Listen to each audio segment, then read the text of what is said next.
Hey everybody, today's video is a little bit different than normal. It's a recording of my first paid consulting call. So a viewer just like you left a comment in one of my recent videos asking if I would take the time to talk with him. He said he'd be happy to compensate me for my time, and he has a bunch of questions between flying for the military, trying to buy his second property, and see what the strategic moves are that he could make to try to kind of start building something. And it was really cool. It was something that I was kind of hoping to do down the road, not something I thought I was ready to do right now, just because I didn't think I had the audience that would really want that.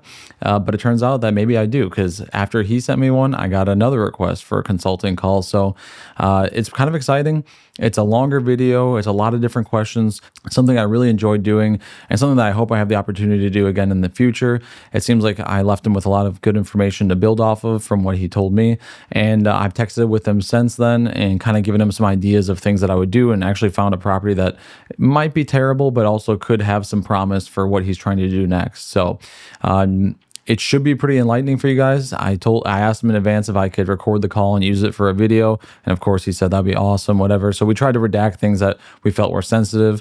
The video that I took wasn't perfect. I tried to pick up the audio the best I could. I didn't have a way to use my phone and connect it to the camera at the moment, so I kind of did it in a not so perfect way. But hopefully it gives you guys enough information to try to build for yourself and take a lot of the things that I've talked about and see them applied towards somebody else that's, in a different phase of their investing career. So it was kind of cool to go back down memory lane and think about the things that I had to do when I was in his stage trying to build up. And we talked a lot about my first flip and how it worked and what I wish I would have done differently and different types of financing and all sorts of things. So if you're watching this, I genuinely appreciate it. I hope the call is helpful for you, and I'll talk to you soon. I got your email up again, and I already read it obviously before, but I just brought it up just to kind of give me an idea of some of the stuff you want to talk about. But I'm happy to go any direction you want and try to see if I can help you out. We have a pretty shared background, so hopefully some of the stuff that I've done will maybe ring true for you too.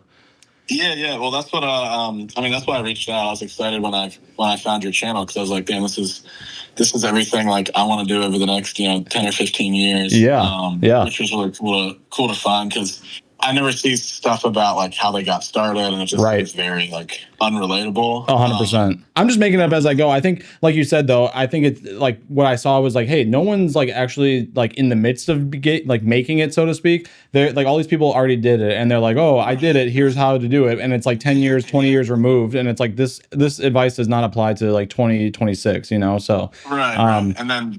And then they're talking about deals they're working with, $500 million. Yeah. Just yeah, 100%, dude. Essentially graduating 24. So I've been, making this salary for a year and a half now, just 01, and BH here is super low. So, right. Right. But I'm making it. So I made quite a few questionable decisions in college. I was super into cars, dirt bikes, motorcycles, everything. So I kind of, I had a full ride at ROTC and a room and board paid for. Right. So in my mind, I was like, so what? A $20,000 loan for a couple bikes. And whatnot. So yeah.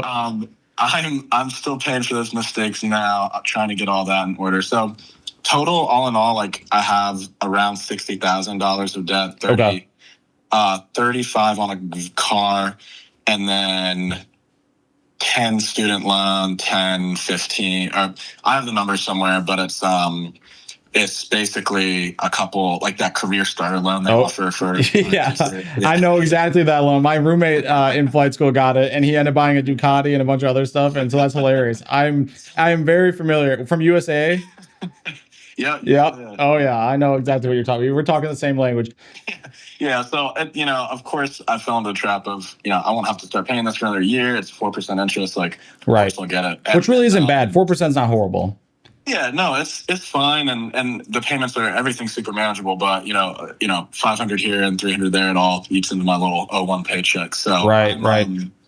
I rented houses for rooms for about a year, and then started to look at buying, because I knew I'd be in Milton for at least a year. Milton, I'm about 40 minutes north of Pensacola, and it's kind of a nice area because it's up and coming. I think Pensacola seemed to get really overcrowded, and people started to move to Milton because it's still drivable to Pensacola, but it gets rid of the tourists because it's 40 minutes from the beach instead of right there. Right.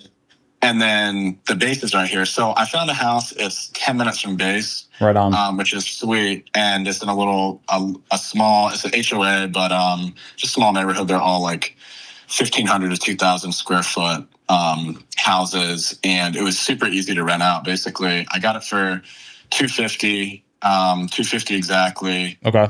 They covered all the closing costs, so I literally had to pay nothing. That's awesome. I think I put literally just a title fee, and I got that back. So yeah. And then moved in here. I furnished it, and then rented out just single rooms to like a flight school page, and it was so easy. I literally got people locked in the first day I rented it out. So I think it's going to be really easy to keep renters in here because it's so close to base. Right. Also, everyone here is like here for at least a year, so I think I feel pretty safe about this house as far as like at least cover the mortgage with renters, right? Maybe a little more. Yeah. What are you getting for rents right now? So I'm charging $8. So my total mortgage is $2,100. Okay. No, exactly $2,000, and I charge $850 for one room, $750 for the other. Okay, so $850, $750 for the rooms, and those are flight school students. Yeah, both flight school students. Okay, cool. And then obviously you're living there too. Yeah, so it's a 2.5 bed, 3-bed, 2.5 bath, and they too share the one bathroom. I have the master, so once I move out, I can rent this out for hopefully $1,000, $1,100 something in that.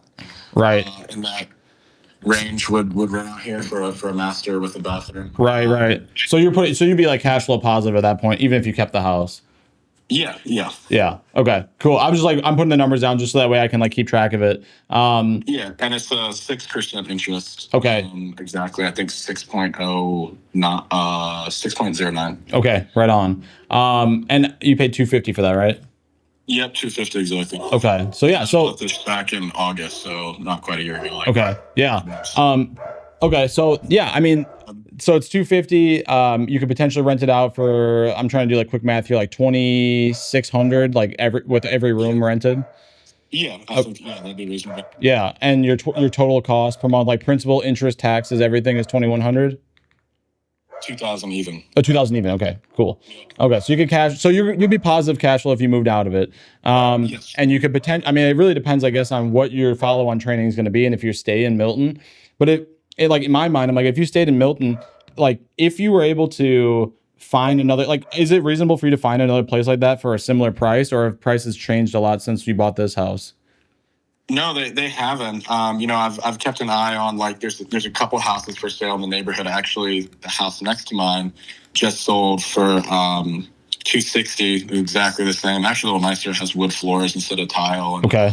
Has been renovated. There's another house for sale, literally the same neighborhood. So I've seen a lot that are similar to this. And, right. Yeah. Okay. Yeah. I like in my mind, I'm thinking like.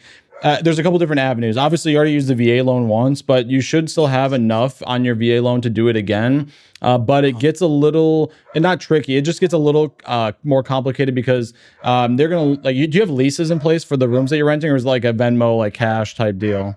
Yeah, so that was another question I was going to ask you. So what I did was the real estate agent I used, and he put me in touch with the lender, and I had a conversation with her, and he was like, he knew I was going to rent the other rooms out to flight school students, but he was like, do not say that to the lender. You have to be renters in the first year. Right. So I said, this is for me only, et cetera. So what I did was, they're both friends of mine, so like I know them, but I did get them to sign a lease, but we just do Venmo, so I cover the mortgage. Yeah, no, that's cool. That makes sense. I just wanted to like kind of get a feel for it because like in my mind, I'm like, whether you use a VA loan or like another option to you would be an FHA loan on the, like, let's say this fall.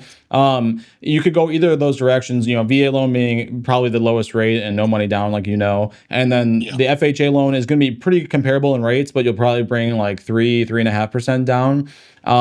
So that's another option that you could look at. And the only reason I asked is because if you want to be able to get another house, they're going to want leases in place for who's there to prove the income, basically. And, you can kick that can down the road and say, hey, you know what? I can backdate these leases if I need to, or I can make the leases once a year is up.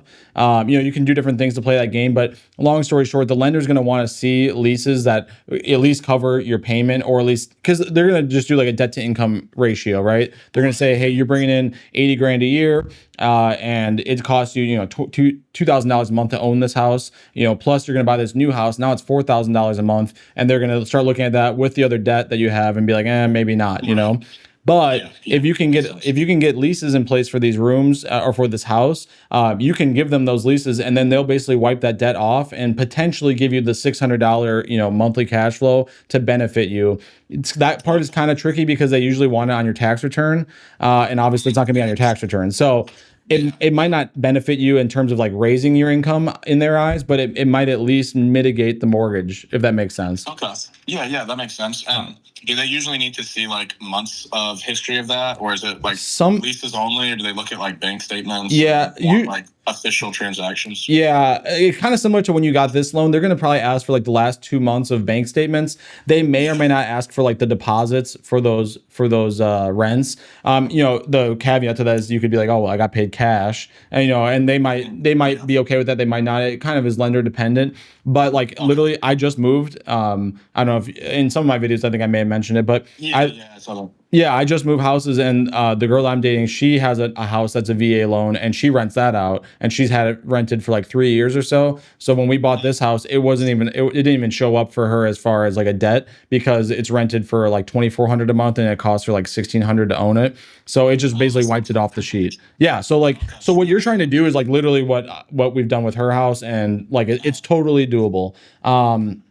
It's just gonna be more of like appeasing the lender, I guess, if that makes sense. Yeah. Okay, that makes perfect sense. So just keep that in your mind, I guess. Is like down the road, I'm gonna have to get them on leases to make it work as far as their numbers go. Yeah, that makes sense. For all your single family homes, like, do you see them as a, are you like, when you're analyzing the deal, I guess, and trying to figure out if it's going to be beneficial to you, are you happy with a house that you just break even and you let that equity build and it praise or go up in value as like renters are paying your mortgage? Or is that not a valuable house and you're trying to find something that does cash flow? You're gonna hate my answer, and this is like the worst answer ever, but it really depends, because I've done that for sure. Like I lived in a 4-family that was a VA loan, and it broke even, but I lived there. So I was like, okay, whatever. I'm just living for free at this point. Yeah. And eventually I sold that. And one thing to keep in mind too is if you live there for 2 years, you can sell without paying capital gains. And so I think I made like 130 grand off that 4-family when I sold it, and I didn't pay any money on it. So like in that situation, it worked. And I do have some properties that we've done a cash out refinance on once their equity has gone up. Done a cash out refinance against them and paid a little bit higher interest rate, and they more or less are close to breaking even, probably. Maybe they're returning like 5% or something, but more likely they're probably not really making that much. But in my mind, I'm like, well, my money's out of the deal, and up until this point, every time we've made money, we just buy more stuff. So to me, it's like, okay, well, I'm maybe not cash flowing super great on this property, this individual property, but it gave me enough money to go buy 10 of them. So now like the numbers to me work out, you know what I mean? So it kind of depends. Like if it's just breaking even and you don't have any equity in it and you don't really foresee any equity coming, it's a little dangerous because, especially in Florida, like there's been ups and downs for sure. Right. So it's like, if you see a 10% or 20% downturn coming, like you could just be negative on equity and on cash flow. And now it's like you just have a liability at that point, So that makes sense. And the bank's going to kind of protect you to an extent. There are banks that will just let you do whatever. I always call them like the lending hut. As a joke, because like they're just like kind of crappy banks that will just do whatever you want. So you can kind of get high on your own supply. But as far as those cases go, like they're pretty. I would try to avoid them, especially at this stage. Like you want to find something, in my opinion, that you're either going to get a lot of equity or a decent cash flow, or in a perfect world, like a combination of both, right? Because, when you're starting out, just like I started out, you're like almost in the same place I was. Like I only had the money that I was making from active duty orders because I'm a guard guy. So I knew I was going back to delivering at the post office. And so like I only have this little chunk of money to use, and then I have to try to stretch that as far as possible. So in my mind, I was like, okay, like I need to find something I can get some equity out of, because that's like the big chunk of money I can use to go buy something else. Now it's easier said than done. Obviously, your house works because it was a VA loan, and you just don't have any money in it really to begin with, like, as you know. So like if it cash flows $600 a month against basically no money down, like that's like a basically infinite return because you don't have anything in it. You know what I mean? Like, so that's like an awesome deal. Like I wouldn't be mad about that at all. Looking forward though, if you're looking at these single families, I would say you really want to try to focus on something that is at least on paper going to cash flow, because like you've heard me talk about, it's one thing to see it on paper, it's another thing to see it in real life, because stuff happens, things break, and you might not be dealing with the same kind of stuff I deal with in Milwaukee, but it's still property at the end of the day, so there's still highs and lows. The one thing I'd be thinking about though, like with all of this in mind, is like, hey, when you finish training and you move out of Milton, more than likely to somewhere on the coast, the properties are going to be still there, right? So like having an idea of like, am I going to manage them from a distance? Am I going to even want to do that or be able to? And or am I going to pay a manager to do it? And that probably means 10% a month or whatever the number is. And you've heard me talk about that too. So like that's something I would think about too, is like, hey, like on paper they might cash flow. Even your house right now, like if you move out and they're able to maintain the rents, you'll be losing $260 a month just to have somebody run it if you're not able to run it from a distance, if that makes sense. So that does. So when you look at a property like you're mentioning, like that might just be like even on cash flow, it kind of depends. If there's a possibility of getting equity, I maybe would consider it. But if it's just going to be kind of a break even and then potentially negative once you throw a manager in the mix, it might be something that's like almost worth like just holding on to your money and saving up for something else. You know what I mean? Yeah. No, that makes perfect sense. Are there any like 4 units or anything in Milton, or is it kind of like single family duplex primarily? I'd say it's very, it's almost all single family. I have seen some, that was another question I had for you, is, where to look if there are better places than, the typical Zillow, et cetera. Yeah. That's all I've really searched on. But there are some duplexes and triplex and whatnot for sale. So that's definitely something I'd be interested in. Maybe I could, if I was able to use the VA loan, I'd be happy living in, I'm single. I have a girlfriend, but I'm living by myself. I'm fine living by myself in like whatever condition. Yeah. No, I get it, dude. I was doing the same stuff for sure. I get it. Yeah, like I'd be willing to live anywhere and like, fix it up, work on it, rent out the whatever. So yeah, for sure. I think when, in my mind, I'm like, because like, let's say you do select 60s, you stay in Milton, like how long could you see yourself being there when you add in training and everything front to back? Yeah. So I'd say like if there are no big delays or anything, I will still be here over a year. So like once I hit August from when I bought this house, I'll probably still have a full year in Milton. Now, so that's kind of perfect. That year, once I hit that, there's no chance I'm staying here because they don't have any. I'd definitely be going at least the closest, possibly Jacksonville, just 4 hours away. Possibly, San Diego or something. But the good thing is my girlfriend lives here. So going back to the property manager thing, she lives here. She's still in finishing up last year of college. I think we're getting married. I don't know. We'll yeah. No, I get it. 100%. Yeah, her family lives here. They're like, established here and have lived here forever. They're not going anywhere. And her dad owns some rental properties, and like I'm sure he right in this area. So I'm sure. Oh, really? I haven't really. I don't know. It's weird. He just doesn't. He's not a very talkative guy, so I haven't really. And he's not military. I don't have much in common with him. Yeah. But you say that, but now you have something in common. Like, up until this point, it might be like he's not military, he doesn't fly, like you don't have a lot to talk about. But this might be like the thing, like he might be a quiet guy, but knowing other real estate guys, it might be a situation of like, hey man, I'm looking at trying to get into rentals, and it might be like the thing that, and I don't know this guy at all, so this could be totally wrong, but it could be something that like sparks some sort of conversation. And in worst case scenario, you're at least getting a perspective from somebody who's playing the game in the same area that you're trying to, Yeah, and that's really true. And in my mind, I'm like, I take a lot of those conversations without like with a grain of salt, right? Like, what worked for him, I'm not sure when he bought them. Let's say he bought them, 10, 20 years ago. What worked back then might not work today, but at least you can be like, hey, what have you noticed? Are things going up? Are things going down? Maybe he has a deal. Maybe he knows somebody that does. The real estate community, at least in Milwaukee, is pretty small. And, if you're playing the game, you're running into a lot of the same characters. So, the same could be said down there too. So I wouldn't totally discount. How many units does he have, I guess? I think he has four houses, Okay. and he's not. He's a very like, happy with a small amount type of guy. Like he lives in a small house, and like I think he's owned these places forever, and like he doesn't work. He's only in his 40s, but he doesn't work because he just has enough income from these houses. Yeah, I mean that's at least, if nothing else, that's at least like a cool thing to point towards and say, hey, like with four houses, you could still make a living. Assuming they're paid off and stuff, you can make a good enough living to like just be like, I guess I'm retired now.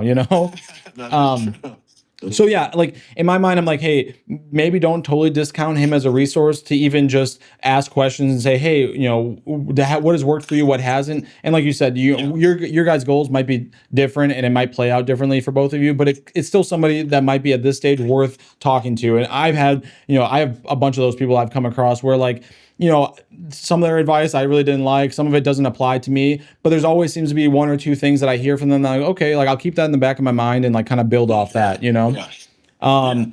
But like you mentioned, like it could also be a resource maybe for property management or, who knows? There's a lot of different angles you could take with that. Right now you're renting to other students, so like it's not really management intensive. I'm thinking more so like you start adding a couple houses to the list and like you move to San Diego or wherever, like is that going to be something that you can forever do without really having to do much? Like maybe not. For me, it hasn't been the case, but Milwaukee's a different animal too. I'm not renting to flight school students, unfortunately. Yeah. That's another reason one of the reasons like I like this house in this area is just because it's kind of a middle class country area, so I avoid a lot of like renters I wouldn't want. I think, and like using flight school, they're all like officers and responsible people in their in their 20s, so for sure it works out well for renting single rooms and being able to having trustworthy tenants who aren't gonna for sure destroy the house. Yeah. Trust me, I this month actually will be a very it might not be entertaining to everybody, but hopefully to at least a handful of people it'll be entertaining because I've been getting hammered this month, so I know all too well about that. But this brings me back kind of like you were talking about duty stations a little bit. I know you mentioned the email and we talked about it here. I know we're jumping around a little bit, but one of the things I was thinking too is like even if you go to San Diego or wherever, you go to Japan, who knows, wherever you end up, or if you end up on a boat doing a deployment, you still have the fact that you've been in Milton, you know the area well enough that you were able to buy a house and successfully rent that. So like I wouldn't discount the fact that like maybe the Milton area, at least for starting out, is like your base of operations and the places that you're buying maybe investment properties and for now owner occupied houses. And you keep coming back to that well because it's an area that and an area that's at least working. I mean, the first house that you bought is already working or will work once you move out of it. So maybe it's something that you say, you know what, hey, like why don't if it's not broke, don't fix it. And I'm going to double down on this until I eventually, I'm big enough that I need to expand to maybe a different area or maybe somewhere else in Florida or, whatever. There's a lot of different possibilities. But you already have enough information that you were able to successfully do it once here. So why couldn't you do it a second time, Yeah, and that's one of the questions I had for you was it seems wise, I guess, to have base all your real estate in one place, because I know of like my uncle was a Marine and went to flight school here, and he already had a family when he came to flight school, and he's bought in like different houses, like one in Pensacola, one in North Carolina, one in Virginia, and it just seemed like it never worked very well. He was such a hassle, and it seems like I've noticed some people have done that, like bought a house in just these random each spot they go to in 3 years or whatever. do you recommend like is it smart to have everything centered in one place or? I mean, if you ask somebody in like California or New York right now, or even Miami, let's say, like they would probably say no because they're getting slammed, So like, Yeah. it's one of those things. It's like a diversification problem. I have that problem myself. Like all my stuff is in Milwaukee, so I live and die with Milwaukee, whether it's good or bad. Like I am along for the ride, and Milwaukee's a place where it's cheap enough that I think I can survive even if we get slammed. And it's not a place that has big climbs and descents because it's a Midwest town. Nobody really cares. So I think it depends. Milton though, like I've been to Milton. I know Milton. Like I don't think you're gonna have a problem with like, oh man, Milton's really getting slammed these days. Like I think you're in a pocket of Florida that's probably safe. And for now, like it maybe down the road you want to diversify and you want something in Arizona or you want something maybe in Milwaukee or whatever. But I think right now, like you got to stick to what you know and what's working, and that's why I'm doing the same thing in Milwaukee. Like everyone asks me all the time, like, what about Indiana or Illinois and this and that? I'm like, dude, like what's working here is working. I don't want to change a single thing. And so you might be in a similar situation as me where like it's not flashy. Like when if you tell your girlfriend, hey man, I've got 30 rentals in Milton, like nobody cares, but nobody cares about mine either. I tell somebody I have 100 units in Milwaukee, they're like, oh, like nice dude, I guess, like or sorry to hear that.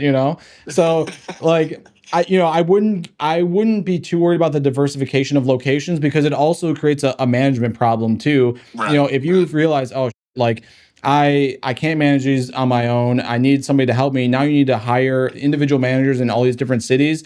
And right. You could find great managers for all of them, but chances are, if you have 4 houses in 4 different cities, you're probably going to find 1 or 2 managers that aren't really super great. And that, like, as you've heard me say, like management is so important, especially as you grow. I live and die by Milwaukee as a whole, and also more importantly, my manager. Like, they've made bad deals turn good and made good deals become great, and it can work the opposite way though too. Yeah. And again, you might not need a manager for a while, but it's something that I'd be at least considering if you're like, hey, I want to do like hundreds of units, or I want to like really grow this thing as I, continue to get older. I would be thinking about like long-term strategy a little bit, not too much. Just like tax strategy. I wouldn't be worried about tax strategy right now because you need to build up like a nest egg before it even matters, right? So as it pertains to that stuff, I wouldn't be like super consumed by it, but I would at least be like considering it and thinking about it as like, oh man, if I have places everywhere, how am I going to manage it if the time comes that I need to do that, No, that makes perfect sense. So Milton might be your jam right now, and it sounds like it could be. Like the prices are enough that low enough that you can make something work.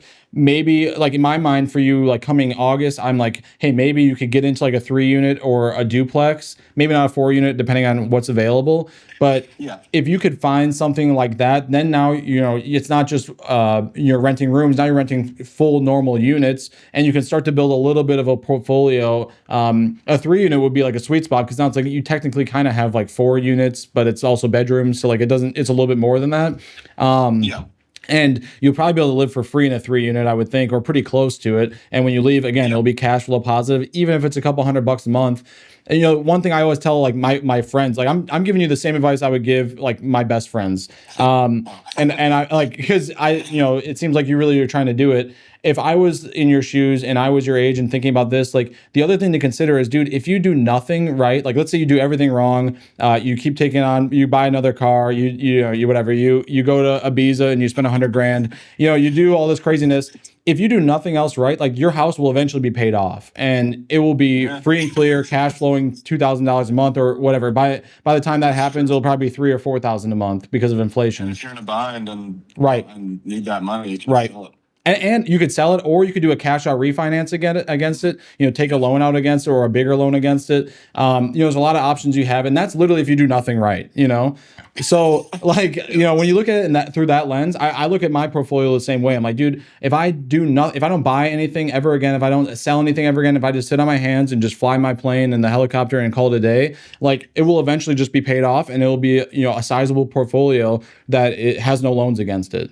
And that's one of the things reasons I bought this is because I love buying things and I just suck it. Same here. I've lots of friends that are put a ton in their TSP and always putting stuff in their investment accounts, and I've just never every time I have $5,000 or $10,000. Like, there's a new bike I want. Yeah, dude, you're talking like you and I are like basically the same human, I think, because I have zero. I've been in the Army for 13 years. I have $0 in my TSP. I do put money in my 401k with American, but I've never put $1 in the TSP because in my mind, my real estate is like way outperforming a TSP, and I could be, I could lose it all, and I'll be sad, I guess, but I really believe in it. So yeah, I'm right there with you. Yeah, and I've put nothing in TSP because I'm like, there's no point paying TSP when I've got, a 10% car loan. Right. Right. This eating me alive. So, right. But anyway, going back to the house, I feel like for somebody like me, it's almost like a forced retirement savings plan because you have to pay it every month. And, dude, yep. Gaining equity all the time. 100%. So do you have any better, are there any better places I should look like, especially for multifamily stuff? Yeah, I was just about to segue to that. So as far as multifamily, even single families, duplexes, whatever, one thing you could do and try to get in touch with, and I can help you with this. I'll have to like do some perusing on the internet because I'm not a Milton guy, but I'm sure you've heard of wholesalers and seen people make YouTube videos about it and stuff. Wholesalers, they're not always great deals. There's a lot of deals that you have to kind of work through to find like the decent ones, but there are deals from time to time that come through wholesalers that are solid. I would like potentially try to like look around and see what wholesalers are in that area. It might not just be Milton. They might do all of like that part of Florida because, just because of the numbers, they might just do the whole area, but wholesalers, they're making money on the spread, right? They're going to get the deal for 200. They're going to sell it to you for 210 and make 10 grand. But a lot of times you can get a deal that's, 10% or 20% below market from a wholesaler, and you might have to be creative with your financing. One of the things that you've seen me probably talk about is like hard money loans from hard money lenders. I ask you about that because I don't know. Yeah, I can talk you. I can talk your ear off about it, and we can go into it here in a second. But I'll give you a quick like kind of structure of one that I'm like in the midst of right now. So a 4-unit in Milwaukee that a wholesaler reached out to me via a hard money lender that I've done a lot of business with. They sent me an email and were like, hey, this 4-unit and a 6-unit originally, it's supposed to be 10. So I was like, oh, sweet. This is right up my alley. Turns out it just is going to be the 4-unit for now, but they want $288 for it. And if you put it on the market tomorrow, it's probably worth $350, some, plus or minus 10 grand. And so I was like, okay, like there's a decent delta there. Like I could probably make some money off of it. And so that was somebody that like reached out to the seller. The seller is like an older investor who's just starting to offload all of his stuff, and they got it. I think they're going to make like 12 grand off of it. And I'm going to get it for 288, but on the back end, I think it's worth another 60 grand. So I'm happy to pay him 12 grand to get this house. And now to kind of segue into the hard money side of it, when you get a property like this from a wholesaler, a lot of times the problem that you're going to come into is the wholesaler, the reason they can get it for so cheap is because they promise the seller that they're going to close in like 2 weeks, let's say.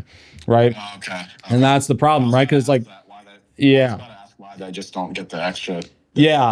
I mean, a lot of it with wholesalers is like it's personal connections because some of these guys, like a lot of these guys are like grinding hard. So they know everybody, people know of them, and they reach out to them just like an agent and say, hey, can you sell my place? A lot of times it's like an as is, you got to close in 2 weeks type deal. So when it comes to that, that's where a hard money lender comes into play. And so for that 4-unit, for example, it's 288. For me to get it funded by a hard money lender, they'll give me the entire $288,000, and in return, I have to pay them 4% of the total purchase price in a funding fee. So on that much money, it's like almost 12 grand. It's probably like 10, let's say, or whatever. So they don't give it away for free, but I pay them 10 grand, but they would cover the entire purchase. So now I own the property. And so that 10 grand is just a fee that you're getting back. Just like a wholesaler's fee. It's just a fee on top. Because they're giving you all the money and they're giving it to you fast. This hard money lender that I work with in Milwaukee, and they're the same. A lot of them are all the same kind of style. They can close in like 2 days. Like they can close like immediately, basically. So, and does that loan, is it like similar to a like 30-year loan? It's similar-ish because it's a loan, but that's about where the similarities end. The way the loans usually are structured with most hard money lenders is they're gonna give you 6 months to get off their money. So from the day that you close, you have 6 months to find like an actual bank to go to. And the way that you could kind of work a deal like that is you're going to pay them their 10 grand, whatever. They're going to give you the money for 6 months. but they're going to charge you, they charge you interest only payments, somewhere in the neighborhood of 10%. So on 300 grand, you're probably paying like 3 grand a month to have it. So it's not cheap. You have to have like a plan. Like if you don't have a plan, you're going to get hosed and it's going to be painful. And I've done that myself. Like I made a big mistake once where it probably cost me like, I don't know, 50 grand, because I got on hard money and then I tried to get off of it, and the appraisal had a problem because the foundation was messed up. So I had to fix the foundation for 40 grand. It just turned into a nightmare. But where I'm going with this is you can get a place with hard money. You're going to pay them high fees and it's going to be painful. But if you get the property cheap enough, you can take it to another, like a big bank in 2 or 3 months and have them refinance it onto a long-term loan. And if you have enough equity in the deal, you might not have to put a down payment down at all. So your 4% funding fee might effectively become your down payment. So I see. And if you like in that example of the quadplex or whatever Yeah, you're buying, if it does appraise for like 350, how much, and you'd go to refinance it with a normal loan, whatever. How much? What percent of that total appraisal will they refinance it to? They'll usually go 80% loan to value. But like a lot of times when you're talking about like income producing properties, like a 4 unit or larger, they're going based off the rents. So if you can get the rents to support, let's say 400 grand, that's kind of like, in my mind, that's the number I'd probably be shooting for this appraisal on this 4 unit. If I can get them to appraise it for 400 grand or close to that, if you talk about, 20% down off of that, that's like 60 grand, which would bring you down to like 340. And I bought it for 288. So I should effectively have to put nothing down, if that makes sense. Yeah. What happens with that extra money, the difference between the 360 and 288? It would just be money you have as equity in the deal. So like on your spreadsheet, you could write down, hey, it appraised for 400. I owe 288 on it. So I have, $100 thousand in equity on the deal. Does that mean it will actually sell for 400? Just because an appraiser says that it's worth 400 doesn't mean that it'll actually sell for that much, right? Like I just told you, I think the market value is probably 350, but an appraiser based off of just the income would probably say it's worth 400. So you can kind of see how you get like high off your own supply a little bit. Like, you could start kind of getting like debt drunk if you don't play it safe. But it is a tool that you can use, and a tool that I didn't ever use like when I was starting out, and I kind of wish I would have. I only moved as fast as I could save money, which was like really fucking slow for a while. So like I could have gone faster had I used some of those tools, but I just didn't like know enough, I guess, and just didn't really, I don't know, I just didn't take the chances like maybe I should have. And I'm not regretting, I don't really necessarily regret it because it's working out, but like for you, it's something that maybe it doesn't work for like your second house, but it might be something to look at for like your third or fourth. If you have a little bit of reserve money saved up eventually, I'm really notoriously bad about having reserve money around because we just keep buying more stuff. So like, not that I don't right now, like it's much better now than it was in the past, but like when you're talking about like years 1, 2, 3, and 4 of like investing, I was like robbing Peter to pay Paul and like, hey man, asking anybody new to like lend me $1 here and there, just because I was like, the deals were good enough that I thought I could make money. And I was like, I'll figure this out eventually. I just need more deals. Well, that's kind of another question I had about like the personal finance side of it. I was going to ask you if you think it's smart, like should I be grinding, and I'll have like 4 months off between primary and start of advanced with like nothing to do. So, like getting, I'll probably get another job just to keep myself occupied. During that time, like should I? Do you think it's wise to try to pay off all these debts and et cetera just to free up more of my actual income? Because I'm the same way. I'm just like, I have a tiny emergency fund, I guess, but like nothing substantial. Like if something went wrong with my house, if something big went wrong, like I'd be screwed. No, I get it. No, and I think like, and I've seen a lot of these people. That's why I made this channel, is because I feel like a lot of people on YouTube are like very unrealistic about what it's like when you're starting out. And like I was in this, you and I were like almost in the same exact place doing the same exact thing. So I know exactly what that's like. It's not that easy to be like, oh yeah, I'll just have like 6 months of income just like saved up, right? And at this, like the way I look at it, like where you're at and even where I'm at, like the downside risk to me is really not that much, because I'm like, dude, I didn't have anything when I started this. So like the worst case scenario is this, go back to where I started. Yeah. I don't want that to happen, but like okay, I'll survive. Like it'll be fine. Yeah. So in my mind, I'm like, dude, I like with that 4 months, like in my mind, like right when you said that, I was like, well, maybe like, is it possible that you could find like some sort of like pseudo flip, that you could do like a hard money thing? Like there's a lot of different scenarios that could come into play when it comes to the personal finances. Like I would maybe like don't do any more than what you've already done. Not that I think you're in a bad spot, but like definitely the plan. yeah, like not that I think you're like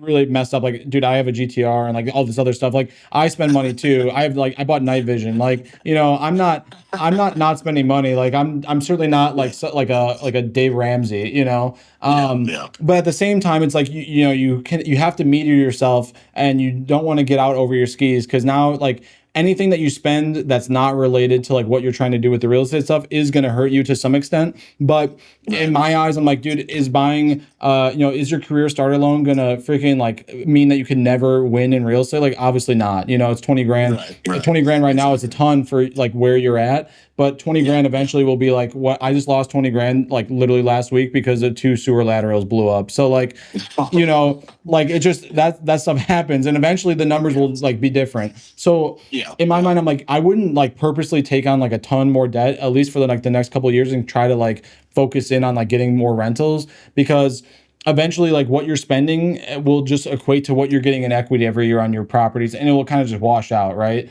But right now you're kind of in the growth stage, so like anything that you do that isn't with that in mind is going to be harmful. That doesn't mean that you shouldn't do it. Like trust me, I've done all those things and more, but it just understand that like it is going to change the numbers for you, and it might prolong how long it takes you to get to where you want to be. And I guess I'm not like a big goal setter necessarily. Like I don't write stuff down and say, you know, in June I want to buy 3 units. Like I just kind of see what happens. But like in your mind, like do you have like a place that like you're trying to go with this? I mean, I've thought about it some. I think my ultimate goal would be like 10 years from now, get out of the military and be able to work with what I have and keep growing full time and not have to work a normal job again. I guess like that would be my ultimate goal. Okay. No, that makes perfect sense. And I know it's like kind of a, you know, abstract question to ask, because it's like, well, who knows? Like, you know, anything could change tomorrow. I might not be alive tomorrow. Like, you know, anything could happen. So I just want to get like a feel for like where you're trying to go. But 10 years from now, you'll be older than I am now. So like, you know, you have so much, it doesn't seem like you have so much time probably, but like you have a lot of time. You could do nothing right for 10 years and barely be older than me and have so much time to figure it out. Not to say that you don't want to get after it right now, but like, you could do a lot of damage in 10 years. I mean, on your house as it is right now, it's probably going to be, you know, $170,000 left on the loan by then, which is like, okay, maybe that doesn't seem like a lot, but you also have to think on the other side, like your equity is probably going to go, you know, you paid 250, it's probably going to be worth, you know, 300, let's say down the road, just because of inflation. So just that house by itself, like there's something there. I think though, like if you could start, the sooner that you add to that number of units and properties you have, the better, the more time you have for it to work for you. Just like a TSP or a 401k or anything else, like time is your biggest asset. So I don't want you to like, you know, you're like, now is the time that you want to take chances. You don't have kids, you're not married. Like this is kind of the same situation as me. Like taking chances right now is not that big of a deal, because again, like worst case scenario, dude, you're not a Blackhawk, I guess, Seahawk pilot in the Navy, you know, living in San Diego. Like life's still okay, you know. It's true. So like that's the way I look at it. Like same thing for me. I'm like, dude, if everything went to zero tomorrow, like, oh no, I'm flying the 777 and Blackhawks, like, and I'll be able to recover eventually, you know, like and you'll have all the knowledge that you built up. Right, exactly. So you know, I think that's some of the stuff I'd be thinking about is like, okay, like the next move, like is either probably via like a wholesaler or like some sort of foreclosure or something that needs work, because then you can get a quick juice of equity and then try to move that into like an even bigger deal. When I started out, I started with a single family that I bought for 100. I put like 40 or 50 grand into it and sold it for like 225. And you know, after it wasn't as nice as it sounds, because I refinanced it and then I sold it, so I paid closing fees twice and this and that. But it did allow me to like buy an 8 unit as my next deal, which was huge. So like that, I think in my mind is like maybe where I would steer the next one. Like the cash flow is great and everything, but is $600 a month like really, is it gonna change your entire life? Like probably not. Maybe a little bit. It'll change it a little bit, but it's not gonna like really drastically change it. But if you could find a house that's 160 and needs $20,000-$30,000 worth of work, and you and your boys can go paint it at night, drinking beers and eating pizza, like, and sell it for 250, like that's like the kind of deal in my mind for where you're at is like what would work. The only problem for you is like you have a time constraint of like you're only going to be at Milton for so long, so it has to be a deal that you can get in and out of fast enough, that you're not leaving for like training or not leaving out for your follow-on duty location, and you're still halfway through this renovation, if that makes sense. Right. Yeah. Yeah. That makes sense. Yeah. I mean, that would be wonderful. Like, especially in those few months off. Like, I love having something to work on all the time. So and that's like in August time frame. That'd be super ideal. It's kind of before August. So Okay. I'll probably be done in a month, and then I'll have like maybe June, July, August, maybe September off. Right. So it might not line up perfectly, but Hilo Advanced, at least the gouge down here is a lot slower paced than primary because they're kind of done with the weed out, trying to make you fail process. Right. So apparently studying's a lot less intensive. You just have one event per day instead of doubles or triples. Yeah. Okay. So like I should have time, and I'll be able to make time for that. So yeah, I think I'll have a whole year, and yeah, that'd be awesome. Like and as far as something in foreclosure, something needs a lot of work, you can't use a VA loan, right? Like for all their inspections. Yeah, I mean, you could theoretically. The problem that I've found at least is if I make an offer on something that has a VA loan contingency, most sellers are not really interested in it because they know too that the VA is hard to deal with, and they're going to be complaining about the peeling paint and the this and the that. So if you were going to do that, FHA loan would be like my top one probably. Because the FHA is just another government-backed loan. It's usually for everybody, but it's geared towards like first-time home buyers or people that have bad credit or whatever. But I used an FHA loan on my first house because I was like I didn't have a VA loan available at the time because I just had graduated flight school, so it wasn't available to me because I'm a guard guy. But I used the FHA loan first time through, and it was the perfect loan. I bought a foreclosure that like literally didn't have electricity or water, or it had mold. It was like terrible, and they didn't care at all. So in my mind, like an FHA loan or like a hard money type situation, either of those could probably fit the need. The caution with the FHA or with the hard money is, you could get yourself in bad situation too if you don't buy the right deal for the right price, etc. Okay. But the nice thing with so FHA is much more lenient on how the condition of the property and everything. Yep. And they even do have like rehab loans that they can throw on top of the purchase price. I never use one because it's a government-backed loan. As you know, the government has a lot of stipulations and it's like not very user-friendly. So I've never used it, but they do have that. I think it's like called a 203K. And it's like basically like a reserve fund that they throw on top of your loan that you can use as a draw for like repairs that you're doing to the property. But it might be you use for like all the rehab work for dude, like those properties. Yeah. Those properties. For that first house, I was working at the post office, like delivering mail by day and flying Blackhawks by night. So I was like using my like the income I was making from the job to make the repairs, and that's why it took me like a year and a half almost, just because I just kept running out of money, and I was like, all right, well, I painted it, but like now I have no money, so I guess I'll wait until I can buy floors and then do the kitchen and etc. So and you might be in a similar situation too because you already have one house, you've got like your normal lifestyle as it is, like. Is there that much money to go around to try to fix up another house? Like maybe not. But this is like a kind of a segue into another option. Like I've mentioned, I have partners. Some people tell you like don't partner with your friends and family. I'm like, I don't know anybody else well enough to want to partner with them. So that's literally like that's who my partners are. Mostly my friends and people that I've flown with and whatever and spent a lot of time with. So it could be a situation too if you find a deal, and obviously after this I'll help you like look through Milton and see if there's something that like piques my interest and like it's really awesome. Yeah, 100%. And I'm not the end all be all. So if there's other people that you think are knowledgeable and can help, like for sure ask them too. But I'll try to look at it, and if there's something that you find that's like, hey, this would work, but I need like probably 20 grand from somebody or somewhere to make it work, and I really don't want to take on another personal loan, like that might be the place to be like, hey, if you have a close friend or somebody that you think you could partner with for the long haul, talking to them and be like, hey, I know it sounds crazy, but like this is my idea. I think I've got enough information. I've got these couple people I can lean on to ask questions to, including me, of course.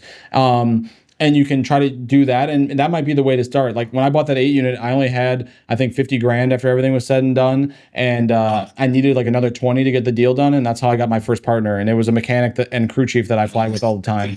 So like, that was like it was just a need for me. Like you're in the same situation as me. Like sure, it'd be great to own everything outright by yourself, but I'd rather be the 50 or 70% owner of 1,000 units than the 100% owner of 100 units. That's like the way my brain works. Does that kind of make sense? Yeah, no, that completely makes sense. And for that, I mean, I'm sure you could talk forever about it, but for somebody you partner with, like, I guess you can just work out the deal to where you own a percentage of it based on how much you're putting in, and then like, or how much of the work you're doing, etc. For sure. Yeah. And the interesting thing too is like sometimes it's not a true like match, like where you bring in 50% of the money and get half the equity and they do the same thing. For me, it's always been that way. But as time goes on, like people have asked me to partner and like do stuff together. And the way I look at it is like, hey, I'm finding the deals, I'm finding the management, the insurance, like I'm doing all the things and you're just bringing the money. I haven't propose this to anybody yet, but I might come to a situation where I say, hey, you're going to bring 60% of the money, but you're going to get 50% of the equity because I'm doing all the other things. You know what I mean? Yeah. No, that makes sense. Yeah. Because I do think that like the time that you invest in all the other stuff, finding the insurance, finding the deal, underwriting the deal, all that stuff, like that, there is value to that. And I have connections now in Milwaukee where like other people don't have. So it's like I think there's a value to that. And I haven't done that, like I said, to this point, but I might down the road. Like if somebody's like, hey, I really want to buy this building or I want to buy something with you specifically, then I'll be like, okay, like that's cool, but it's not going to be exactly 50-50 because you're coming to me because you need a deal and I know where to find the deals and I know how to get it all set up and I have the connections with the banks and blah, blah, blah. You know what I mean? Yeah. But at this stage of the game for you, like where you're at, same where I started and where I've been at to this point is like, I keep it even with who brings in what money because otherwise it gets a little messy, and if it goes south, now you just lost somebody's money. Like, how are you going to talk your way out of that? Right. Exactly.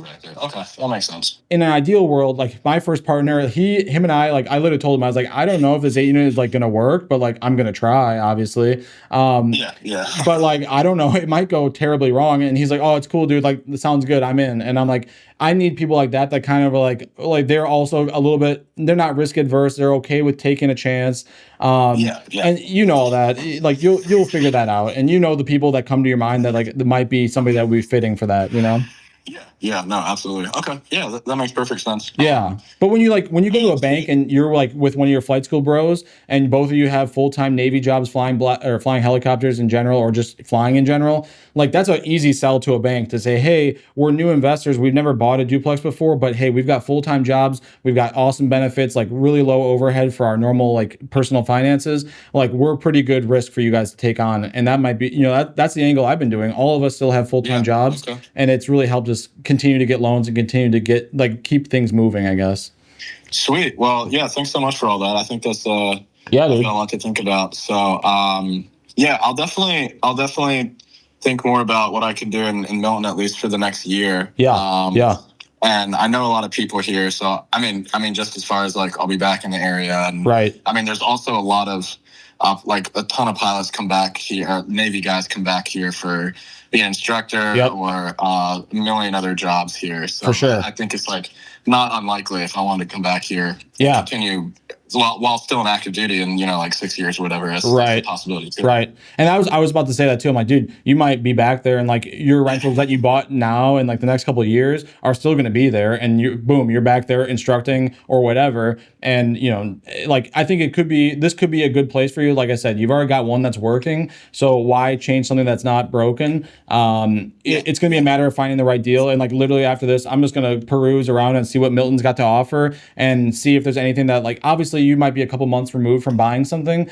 but I'll try to find something that's like, hey, like this is something that I would find interesting and might be worth you looking into, because it's kind of like you're in the situation still probably where like you don't really know like necessarily what is a great deal and what's a bad deal, because you're still trying to, like, same for me, like my first couple deals, I'm like, I don't know, like the numbers work, I guess, like we'll see what happens. So it's going to be trial and error a little bit is what I'm trying to say. But I think you've got enough to work with, and Milton's a low cost enough place that like there's something here. And you're not the first guy to ever buy places where they went to flight school and rent them out. Fort Rucker was full of that too. So like this system that you're trying to do, or accidentally trying to do, maybe, is like, it does work. And I think it's just gonna be a matter of finding the first couple deals are the most important. So we'll focus in on those. And like I said, you have my number. You can text me whenever. I'm not gonna charge you to text me. Don't worry about it. I'm like legitimately here to help you. That's what the whole reason the channel exists. So, and again, like, it might be a couple months from now before you're like really seriously looking at stuff. But if you like come across something where you're like, hey, like,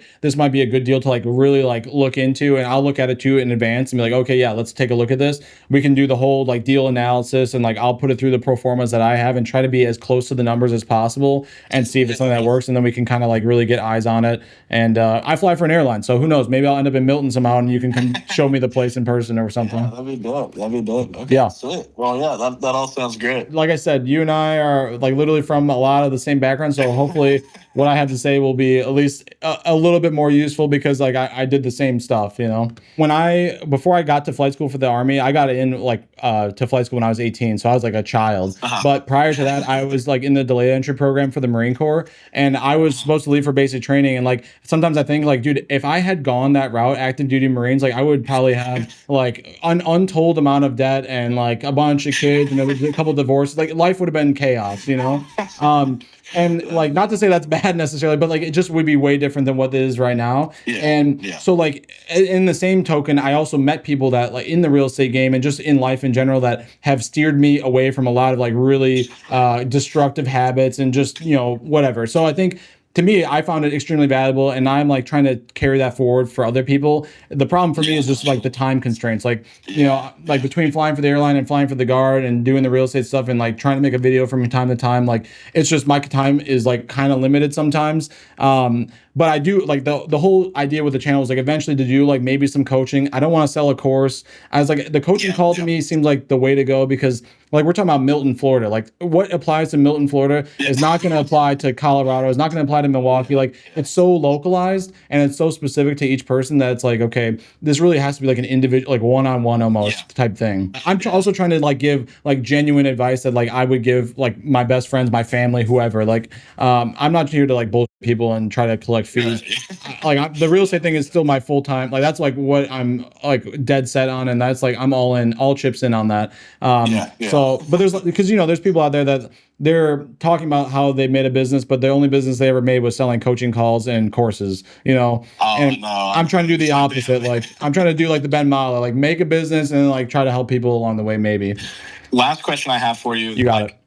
If you were in my shoes, you know, moving forward, looking forward over the next 6 months to a year, do you think it'd be wise for me to, because I guess before like this call or whatever, I had the intent of like trying to pick up a couple extra jobs during the few months off and just try to get all this debt paid off. Just the personal debt, whatever, 50, 60 grand. Right. I think I could do that over the next year, but if I live, you know, real frugally. But do you think just continue making those payments and trying to save some money so I can, you know, invest in something that'll be a bigger payout later? Like, would that be wise? Just looking out over the next year. The thing and I carry some personal debt too, not a ton, but the way I look at it is like, if I have money in the bank, I can always allocate it towards the loan. But once I put the money onto the loan, I'm not getting the money back, right? So like I would start by trying to save the money up and obviously refinance the Camaro. If I was to prioritize either of those two, as like those are the primary debt, right? Other than the house.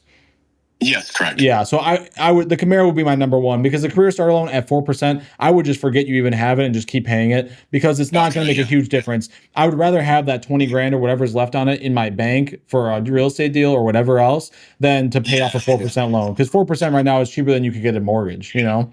Yeah. So that's true. So in my mind, I would keep the USA, leave it alone, and just let it ride. I guess, what's the payment on it per month? The payment on the career starter loan? Yeah. It's $425 a month. Yeah, I would just let that one ride, dude. $425 a month, if you paid it off, is not going to change your life, and it'll change your credit a little bit, but that payment is so low. The Camaro is obviously depreciating over time, and it's a higher interest debt, so that I would focus in on that. But Yeah. Okay. for now, like you said, your plan's good. Wait for O2 and then refinance the Camaros as soon as you can to get it at least somewhere more manageable, and then Yeah. let it ride from there and try to pay it off, or at least give it, sometimes I'll just do like chunks, like 5 grand here, 5 grand there, just to give myself a little bit of time that I don't have to make a payment and Right. kind of see where things fall. I wouldn't want to take on any more personal debt. And like you said, side jobs, whatever you can do to try to knock out the Camaro. I think it wouldn't, I'm not necessarily a no debt kind of guy, but I think in this case, like it would be helpful to have it off, specifically for another real estate deal, let's come fall or late summer, let's say. You want to try to position yourself in the bank's eyes for that. And I think knocking that down or eliminating it, at least knocking it down a little bit, would be helpful. Yeah. Okay. Sweet. Yeah, that's kind of my thought on it. But I guess, like you said, your plan for the next month or so is like totally fine. Like let it ride until you get O2 and then try to approach a bank and see what you can do.